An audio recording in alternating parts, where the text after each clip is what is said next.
aiwa zvinoitika munyika yezimbabwe zvikukutu noda kukuti pane mahunga munokuziva aiwa nahu yanevhu mutsvangwa aiwa nana christopher nana monica aiwa iri kupisa panguva inwe asi pane nyaya iri kubuda aiwa iri kunzi yakabuda yakataurwa panonzi parex tv aiwa yakabuda pavhidhiyo ichirekodwa parex tv asi mashoko aya abva anyogwa pajolas zvinzi aiwa pane third force aiwa iri kuda kuti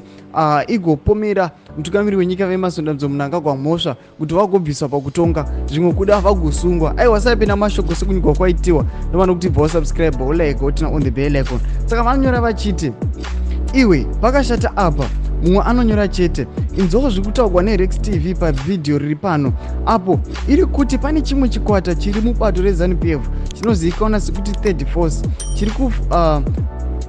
kufurira matare kuti anyime anevhu bheo senzira yekumanikidza kristu mutsvangwa kuti adurure zvose zvinenge zvichifumura president Mnangagwa. Saka vanoendera mberi vachiti zviri kunzi kufumurwa kweunhu hwavaMnangagwa kuchaita kuti avagosungwa pamwe nekubva pachigaro. Mashoko avo yakanyogwa pajolas aiwa sekutaurwa kwakaitwa parex tv vachiti ndo chimiro chiri kuitika munyika yezimbabwe zvinzi aiwa zvinongozivikanwa kuti aiwa kristu mutsvangwa munhu anotaurisa zviri ngori kungomupusha ngoti ngangofumura aiwa zviri ngoitika muzanupf kana zviri ngoitwa mutop leadership kuti zvingovabvisa pakutonga kwavo. Mashoko ari kutaurwa panapa pajolas news tibotudzai mafungiro enyu nori kudii pamusoro penhau iyi aiwa pinai comment section medu tudze mafungiro enyu amusava no subscribe kulike chinotina on the bell icon.